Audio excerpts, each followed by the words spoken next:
Here at the Giver Marketing Network, we don't leave you drifting out in space. We connect you to a coach who will help you build and grow your marketing business. Our process acts as a guide on how to connect with other businesses, maintain good relations, and establish a presence on the Giver Marketing Network. Each member within this collaborative group will have the opportunity to leverage your talent and influence, a true network effect. If you are looking to collaborate on more projects, welcome to the Giver Marketing Network, the most trusted and highest rated collective of specialists on the planet. Here we have a group of like-minded professionals who focus on making valuable introductions and helping each other grow by teaming up. Imagine Upwork meets a network and a coach. The talent collectively includes services like visibility and SEO, creating logos, designing websites, managing social media, outreach messaging, visual storytelling, and much more. Think of what you could do with laser-focused allies strengthening your business while offering your talent to the entire network. Click near this video for more information. Well, welcome to Giver Marketing Network. We are so excited to have you here as part of our Masterclass on Tuesdays. Join us every Tuesday for our Masterclass. We cover all sorts of wonderful marketing topics. And today, our guest speaker is Gordon Smith with US Leadership. He's an executive coach. And I think we find often that before you can even start your marketing, you really need to get the basics in order. So I think that's what we're focusing on today. Is that right? Absolutely, Christine. Thank you so much for having me on the show. It's always great working with you. I know you and I do a lot of projects together, both with U.S. leadership and outside of U.S. leadership. It's always fun connecting with you. Absolutely. I look forward to our topic today. You know, we're talking about something near and dear to my heart, which is a mission-driven marketing. But before we jump into that, Gordon, you want to tell our viewers and listeners a little bit more about you and your background? Absolutely, Christine. So I'm actually relatively new still to U.S. leadership. I'm still in my first year with U.S. leadership. And what we do is we are a leadership development and business excellence firm that helps business owners to identify processes, go over their marketing plans and strategies, as well as really help define who they are today and who do they need to grow into as they grow with their business. And so we use a lot of biblical principles when we're working with our clients, and that's just a high level overview of everything that we're doing in U.S. leadership. We also offer various workshops. One of our key products that we're putting out for people right now is the CEO Impact Group. If you have any interest in participating in that, feel free to send me out an email. It'll be scrolling at the base of the screen. We'll go over that towards the end of the show.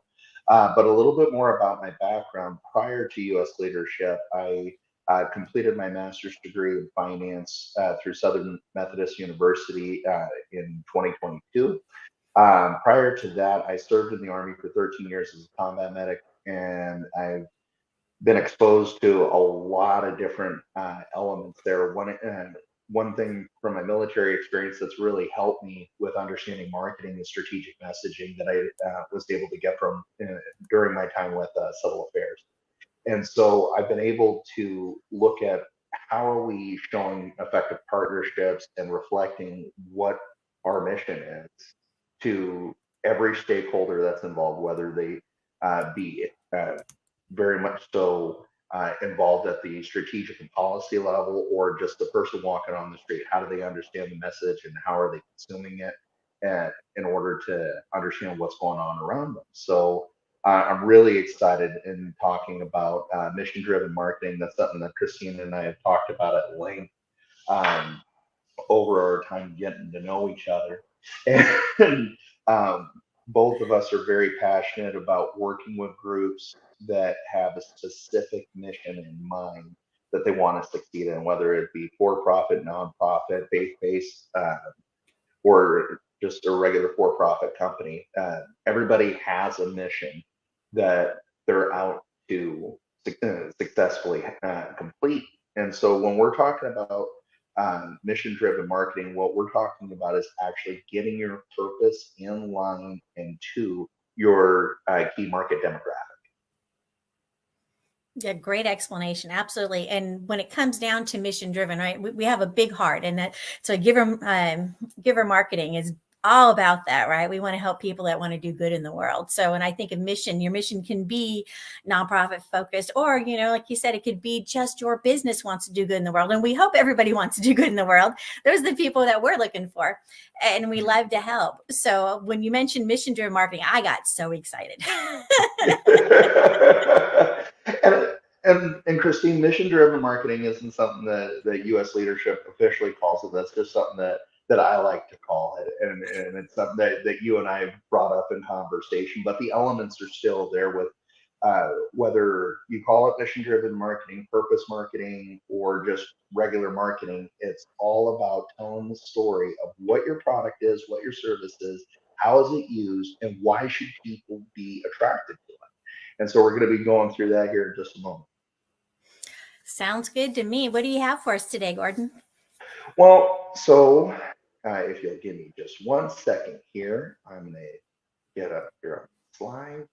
And one of the first things that I want to bring up when we're looking at our marketing strategy is that your marketing is a reflection of who you are as a business and what type of ideal client are you trying to attract. Now, we're not going to get into attracting your ideal client today or your target market. We're going to have me back for another couple of episodes just to talk about those. But particularly when we're looking at what is that purpose that we're communicating into the marketplace, that's ultimately how people make decisions whether or not they're going to buy your product or buy your purpose. As we see here on the slide, people like to relate with whatever product and service that they have, and so one of the great speakers that caught my attention on this was Simon Sinek, where he asked people, "How do we establish your why?" Now, a why is very narrow in my mind. Now, having a purpose is that fulfillment of the promise, and that is where we really got to start in our marketing journey. So when we get down to it, where what your purpose is a reflection of your core values, and this, like I'm showing it here on the slide, it helps to shape the vision and the purpose of your organization. There, imagine that you're building a building. Your core values are actually what hold everything up. It allows everyone in the marketplace to see exactly where you stand on different items within the not just within your business but the marketplace, but also what you are willing and not willing to tolerate in your business, and that's really important to communicate. And Well, so, so Gordon, I want to interrupt you right there. Core values. Let's take a moment and let's unpack that a little bit more. Let's give him some examples. What does that mean in the real world, right? We're familiar with businesses. We see advertisements. We know businesses are supposed to stand for things. And that's a big deal in today's market, right? We pay attention to more than just what do you make, but why do you make it? What's your presence in the world, right? What do you value as a company? And we'll hold that against you and not spend our money with you. So we pay attention to that kind of stuff as consumers. So when we talk about some of the big brands out there and we think of core values, do you have any ideas for us?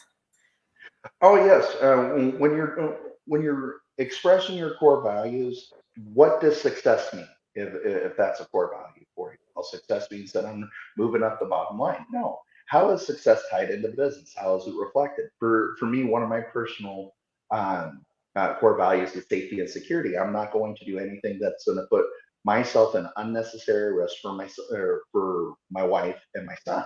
And so when I make decisions, it reflects my values. And so when you look at a company's core values and you see them not acting in line with those values, you already know a lot of your client experience what that's going to actually look like. We've seen that big change in the market landscape, especially through the time of the lockdowns, where a lot of companies lost considerable amounts of market share just because they were not able to uphold their values and fulfill that promise that they're making. And so, in a roundabout way, Christine, there's your answer for that. Well, I was just thinking, if you think about some of the big businesses out there and some of the big brands, right? Mhm. So you got me thinking here. So if we were going to throw together something with some of the high tech, right? So Apple Mhm. or Google, or right. So some of the values that they share, innovation. Mhm. Right. You can see that they value innovation. They have research departments that are big. They have, they're encouraging new breakthroughs all the time and bringing Mhm. those out and letting you know what the latest, greatest is and what the latest features are. And they're always trying to improve. Right. So the latest technology is important. Right. So we see that they value innovation. Right. Mhm. So when we can see a company and they say they value innovation and then they never make any improvements and they never do anything more advanced with their tech, we're going to be looking at them like, how sure are you about that value? Because we're not feeling real sure as consumers, right? Absolutely. So, or one example would be Google with having equity and access is one of their really big values that they like to report on, is that they like to be able to provide as much internet access and not just to information, but services and goods to everyone globally. And so when you look at what how their business is operating and how they're increasing on an international level, it's like, okay, that's great, but how did you actually help people that didn't already have access? And so and Google has a myriad of programs where they're helping um, different areas within like the developing world to have more access to telecommunications and the like. And so you can really see that through a lot of their donation activities, through um, even what they're reporting on through their website. So Christine, you're absolutely right in what you were Yeah, I was just thinking about our values need to be very clear. Like you saying. mentioned, not only what they are, but what they are not. And Hmm. that's an interesting point a lot of people don't think of. If you'd like to elaborate on that a little bit more.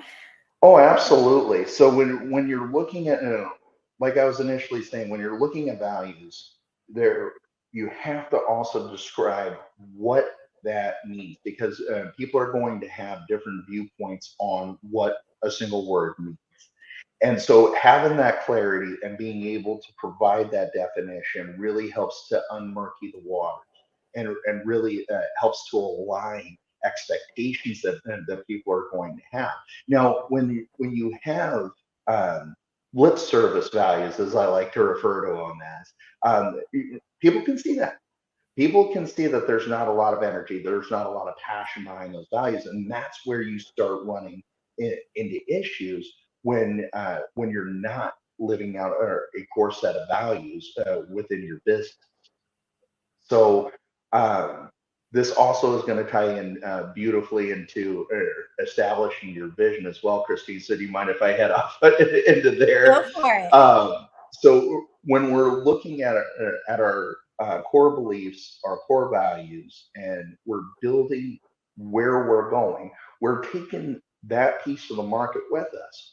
Who become our clients, who become our consumers, ultimately are going to be traveling on this journey. They need to know where we're going. They need to know what to expect in the years to come. And so, if you can make your vision compelling, not just to yourself and to the people within your company, but to the marketplace, you're going to be able to excite a lot of emotion and get more people that want to join you in what you're trying to accomplish. And so, Absolutely. So here we have in Simon Sinek's talk, he did a talk at Puget Sound on TEDx, and that just really grabbed me by the ears because I was listening to him, and he said he brought up in the talk that over 250,000 people came to hear Martin Luther King speak. Was it because of Martin Luther King or what he stood for? Yeah. And And what he was able to draw on is that there's the feeling part of the brain, and then there's the action part of the brain. And what we typically do is we say, okay, this is what we do. We build widgets. This is the methods that we go about doing that, describes our how, and then we go into our purpose. Whereas when you're communicating your purpose, when you're communicating your why, what you're really doing is setting your market, the things that differentiate you in the market. Why you? Why is it that people are going to want to spend their money, spend their time, and be a part of your company through the consumer process or even through working for you? Why are you the one?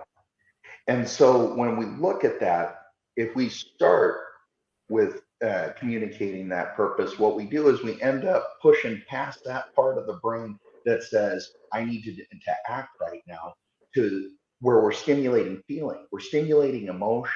We're able to really draw that line and that attraction to our ideal client, because if we're giving a message that's resonating with people, they're going to have a similar set of core beliefs, foundations, and visions in their lives that are going to align with ours and our purpose.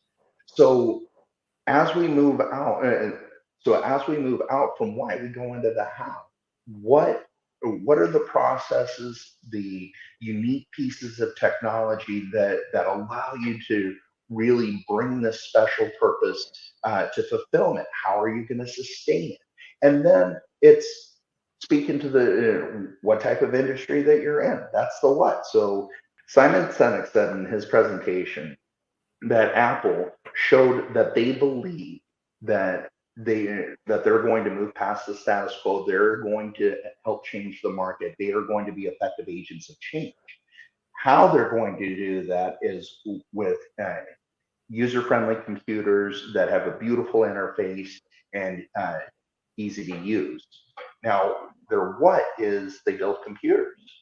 And so the biggest part of that message, as Simon Sinek was saying in his presentation, wasn't the fact that they build computers, MP3 players, but it's what does it mean when you buy an Apple product? What are you helping to represent?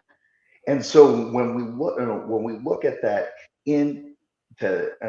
from the inside out communication versus the outside in, we actually get a better attachment of why it is that we want to be a part of this journey.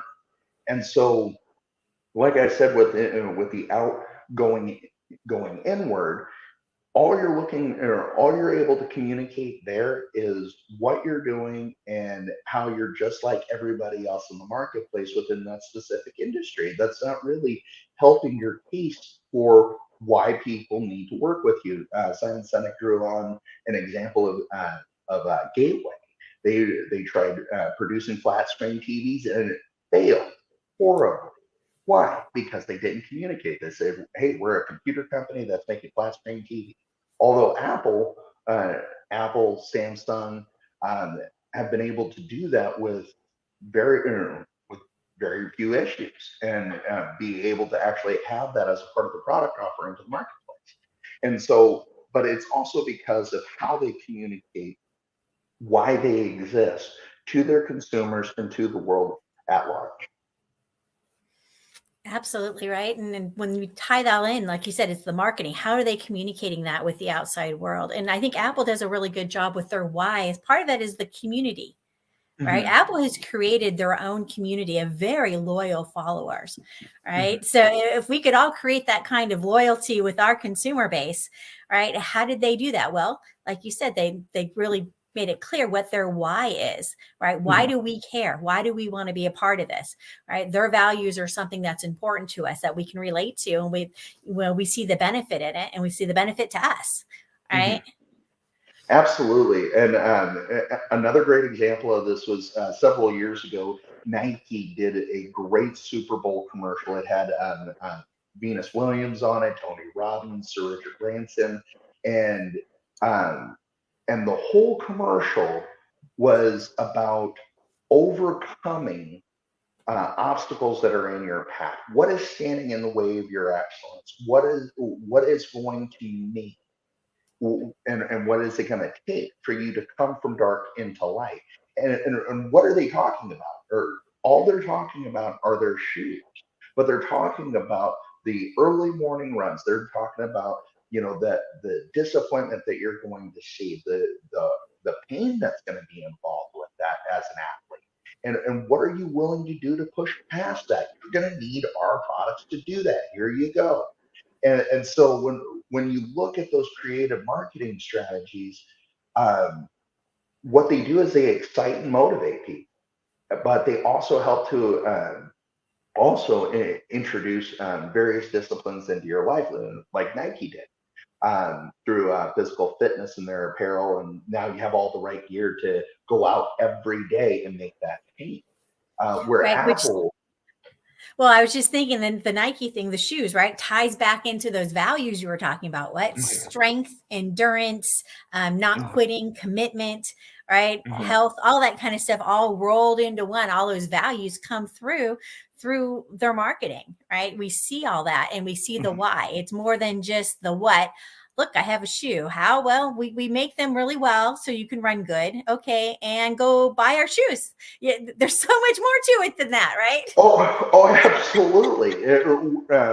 For me, Christine, you've been on, you've known me for a while now. You know that I'm really into running, and I have a set of shoes they're called Hope.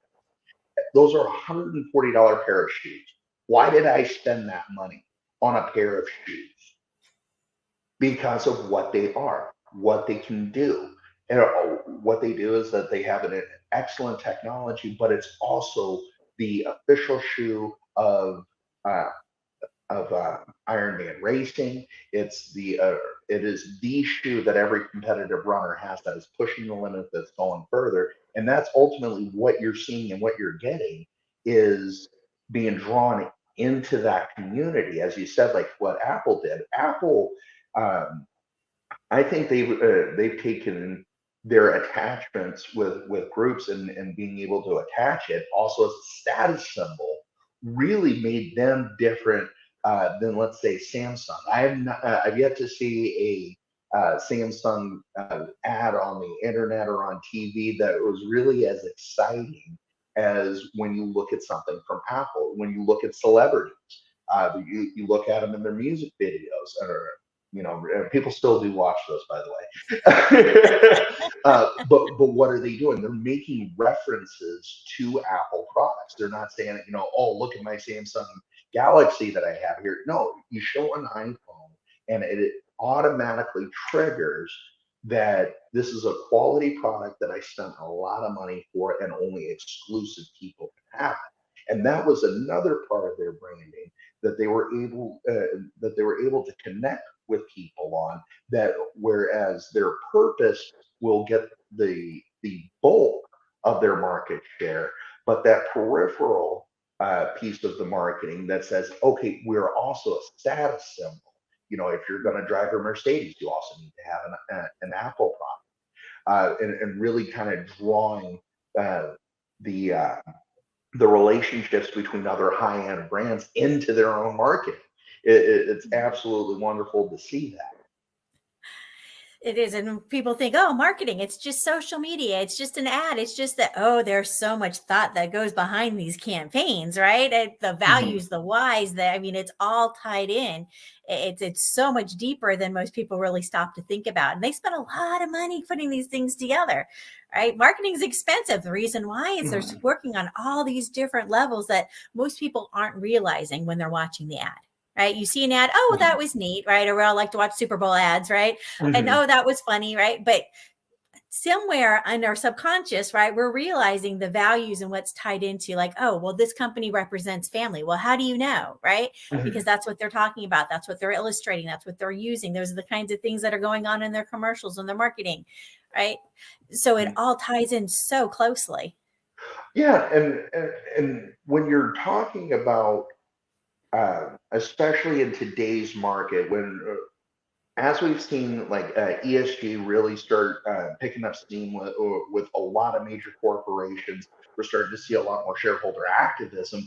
one of the things that you're seeing in the marketplace is that people want mission-driven marketing. They want to know that they're buying a product that's ethically aligned with them and is also making a positive impact in the world. You're even seeing the oil companies starting to say, "Oh yes, we help to produce energy, but we're also going to be the leaders in the green revolution to come." And they're already starting to change their narrative to match what the consumers are wanting to hear.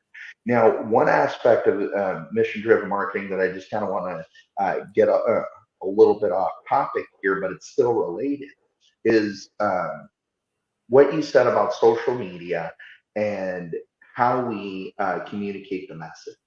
Um, I do think that social media plays a very important role with marketing because it gives you that storytelling component, that ability for your consumers to see you as the owner, what your thoughts, beliefs, and how passionate you are about your product. So when you're looking at your engagement in social media, one thing to be very cognizant of is, am I projecting all the love that I have for my company in this message? Is that what people are seeing, or are they seeing, you want to buy some? You know, that's not exactly inspiring. But when you use social media, show how your products are making that impact. One company that I follow on LinkedIn, he actually shows project developments as they're happening on LinkedIn. So like he makes funny jokes about like a dump truck that broke down and didn't bring an extra load of sand to whatever construction site that they're at.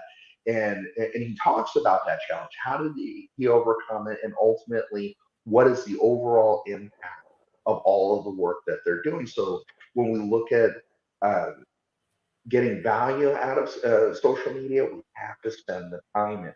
We have to make sure that our message is in line with our brand and it's also communicating our purpose every single day. Absolutely. If is your message, is it showing everybody what your why is? If it's Mhm. not, you're doing yourself a disservice, really, when you think about it. And all your messages, right? Are we just asking for money? Or are we just saying bye, bye, bye, bye?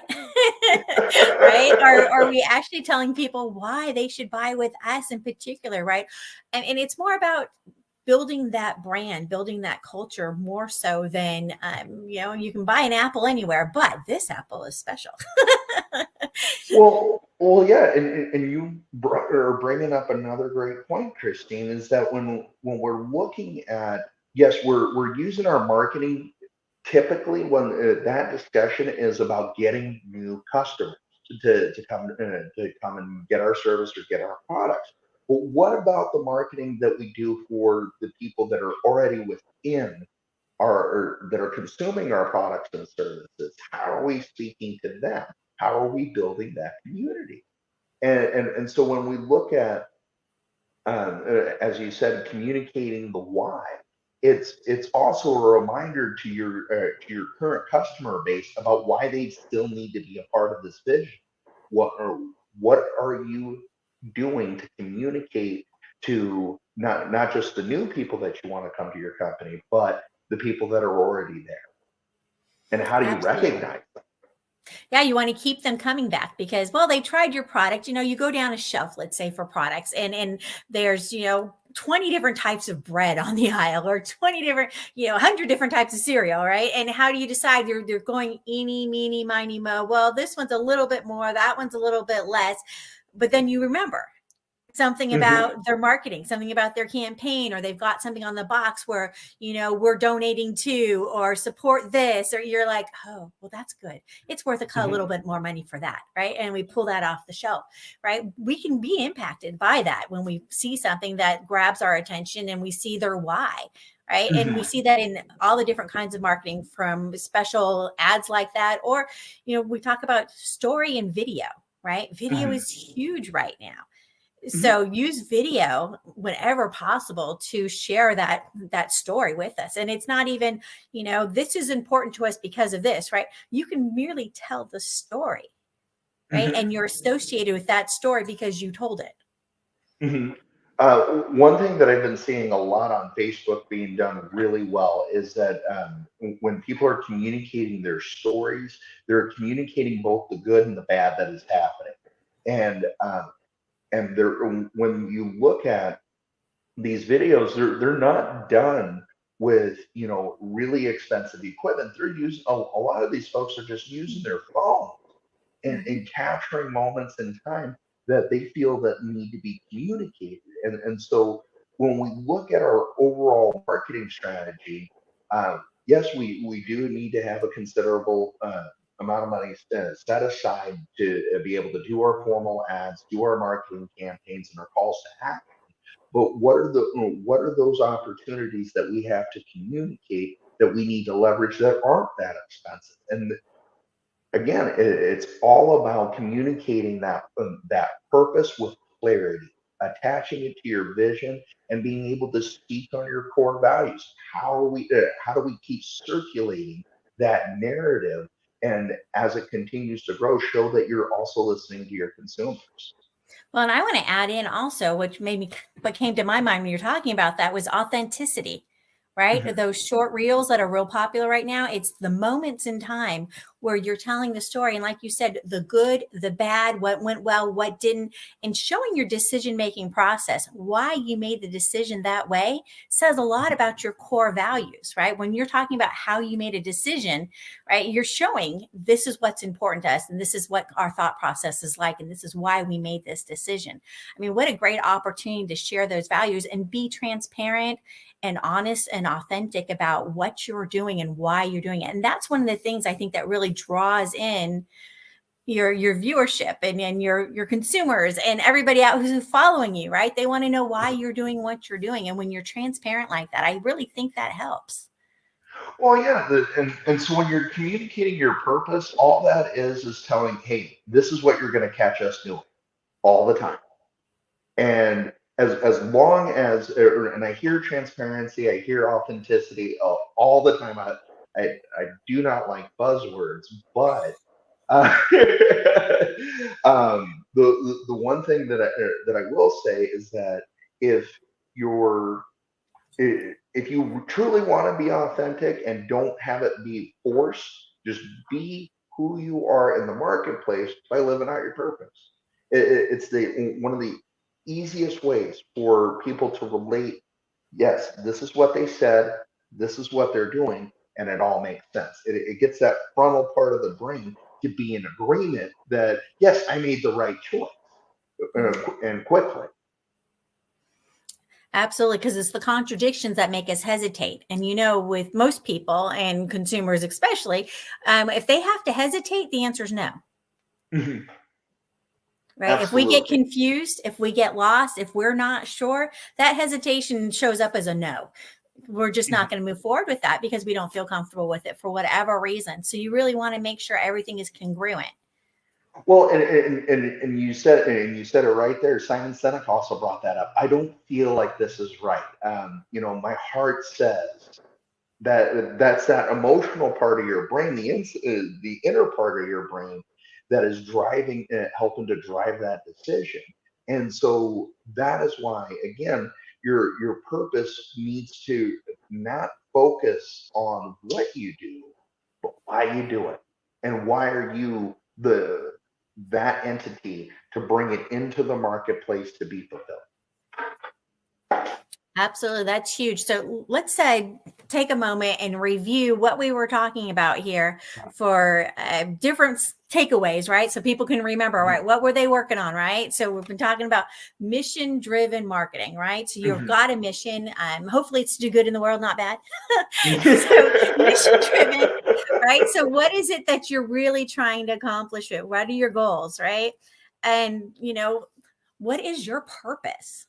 right? So if you're not taking the time, and a lot of times we get in a hurry, we're in a rush, as a small business, or we grow too fast, we're not realizing, right, that we've lost sight of our goals. We need to stop and reevaluate as we go through our business, right? You might put something together to start with, and then you have to stop once in a while and reflect back and say, is what I'm doing, does that match my purpose? Does it match my goals? Does it match my values? Right. So we have to stop once in a while and take a look, right?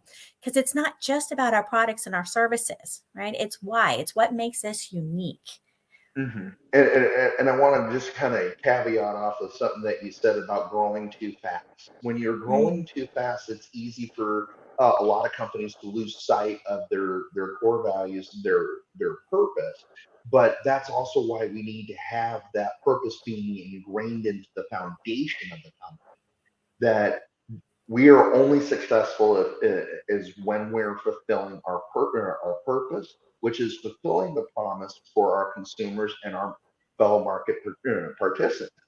So starting off with getting that purpose clearly defined, but before you can have your purpose defined, you need to know what your core values are, and you're going to have at least 5 clearly defined core values and what I always tell my clients when I'm working with them, I don't want to hear about the values that you need that you represent today. What are the 5 core values that you need to grow into to be that person that is going to lead that 5, 10, 20, $30 million company?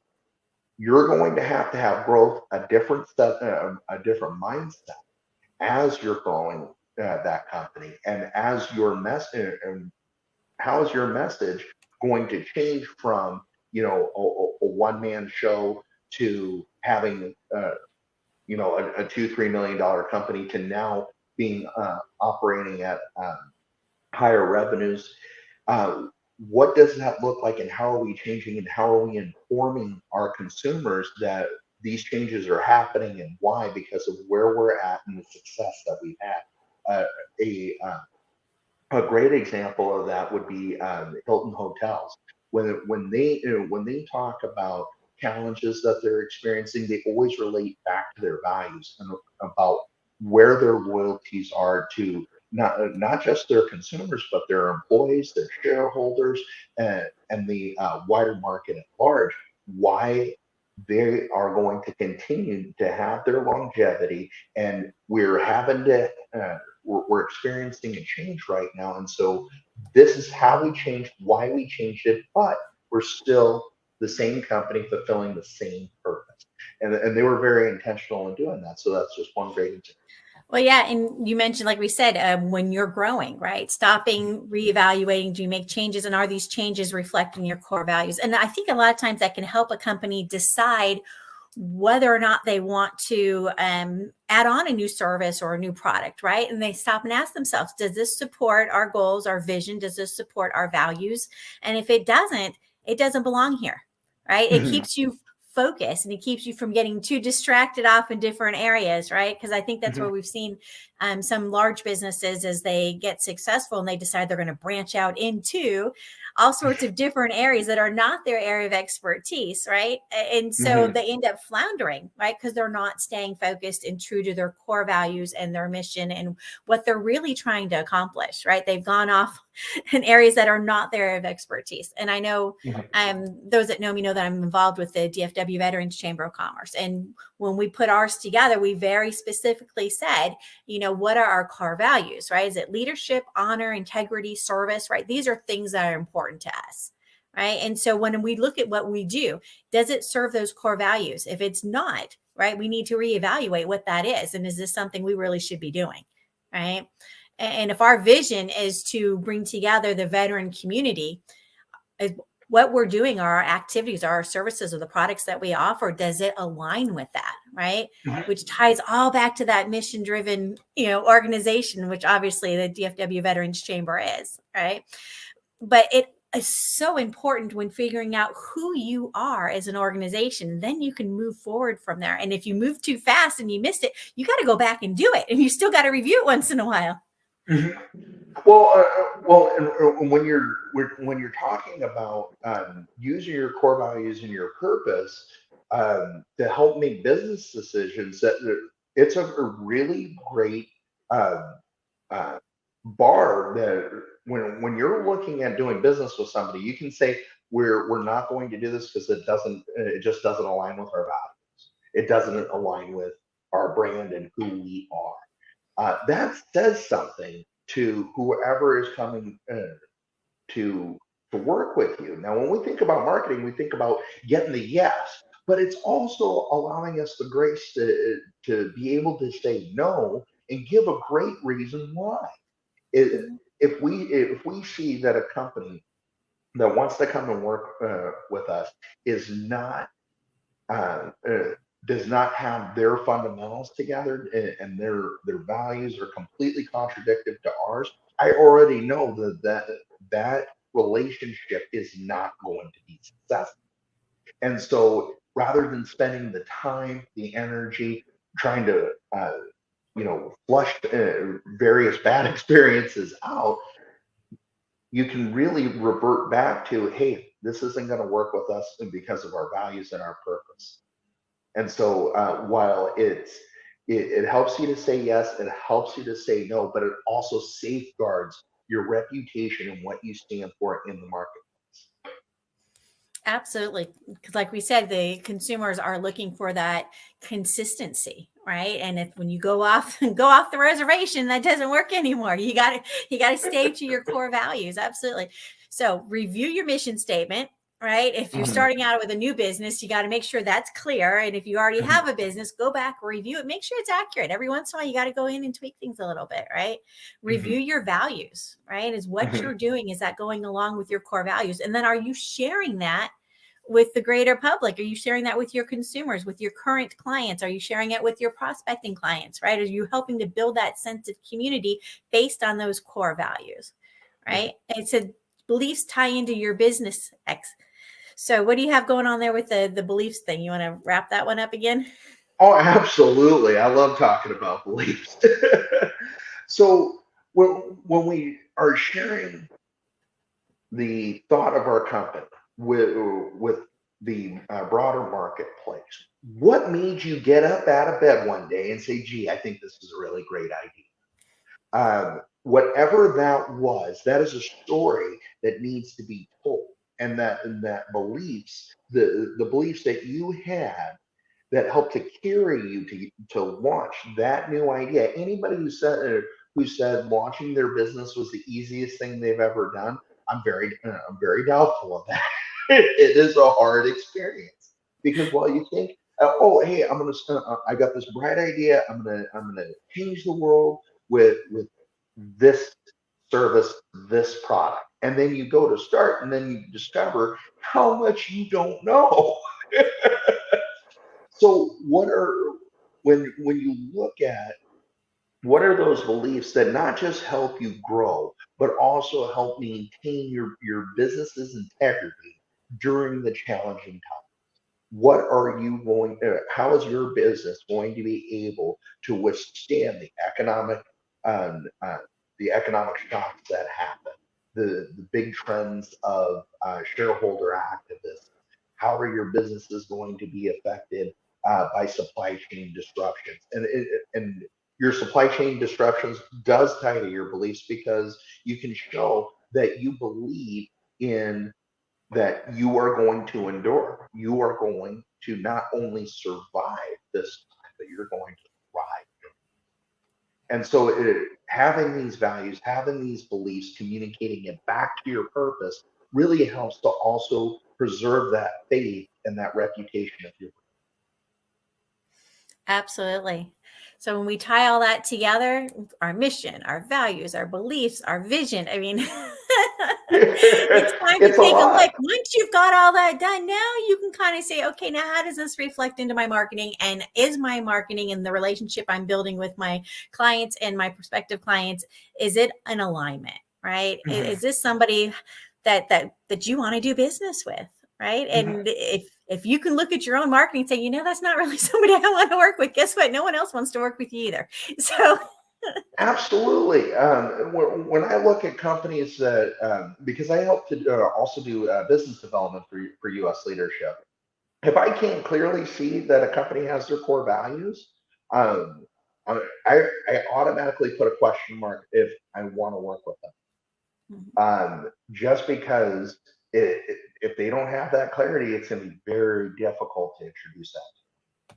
And so when I know we've spent quite a bit of time talking about the core values and the vision, but these are the necessary steps that I see time and time again that a lot of business owners don't have a good handle on. They say, well, this is I make this widget uh, and this is why people are going to buy it. Okay, why? And why are they going to buy it from you specifically and not someone else, not your competitor? There's 10,000 other widget makers. Right. Why were you the one to manifest it into existence in the marketplace? Exactly. That ties back to your whole why, how, and what, right? When you Mhm, really get into the core, that middle core of the why is really where you want to spend most of your time playing. You know mhm, the other parts, right? And mhm, chances are a lot of people, we talked about phones or computers or shoes. People understand that part, but what makes you unique, right? How do mhm. you do things differently and why should we buy it from you specifically? Right. And all that's going to come through that whole exploratory process. Yeah, and just communicating those existential goals that you have, being able to also talk about your key differentiators that make you unique and why your ideal client needs to come and work with you in this specific space and time uh, to help them either with product or service. Well, so Gordon, thank you so much for coming and talking to us about kind of getting all our back office in order, right? When it comes to marketing, because without these decisions, and this is where I normally start with my clients also is, they want to jump right into the marketing. And a lot of times you're just not ready yet. You Mhm. think you are, but a lot of times you're not. So we really need to start with these core basics before we can move forward from there. And as an executive coach, you mentioned that this is the kinds of stuff that you do with your clients also. Mhm. Oh, absolutely. When I when I'm talking with a lot of business owners, uh, the one question that we ask is, "Can you please tell me what your actionable purpose statement is?" And you have some that are like, bam, here it is. Others are, I have never considered having something because I am an expert at um, auto mechanics, construction, software engineer. I'm an expert in this, and this is why my business is going to be successful. It's okay, but what is your purpose? Oh, and so when they look at the challenges that they're having and when they're facing those challenging times in growth, because they need to get in alignment with their core values, their vision, and their purpose, and communicate that into the market. Well, so I know you mentioned through U.S. leadership that you have some different things that you do through that organization. So what are you guys up to? Oh, absolutely. So some of the different products that we have is we really like to focus on leadership development through our proprietary level seven leader development process. We also offer our business excellence where we're doing traditional business consulting. And we also are currently rolling out our CEO impact groups, which are intended for business owners that have been running their companies for at least 3 to 5 years and are ready to accelerate their excellence and take their company to a place they never even dreamt of.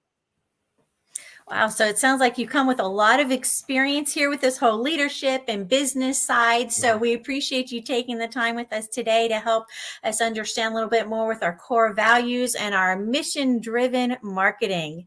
So we love that. And thank you so much for being here today. We'll have to have you back sometime. No, thank you so much for having me, Christine. It's always just a Well, pleasure yeah. and a privilege working with you. And so if anybody wants to find out more with marketing, feel free to join us in our givermarketing.com/group. And that's where we hang out. And we have lots of free marketing advice in there. If you want to look into your marketing, it's a great place to hang out with us.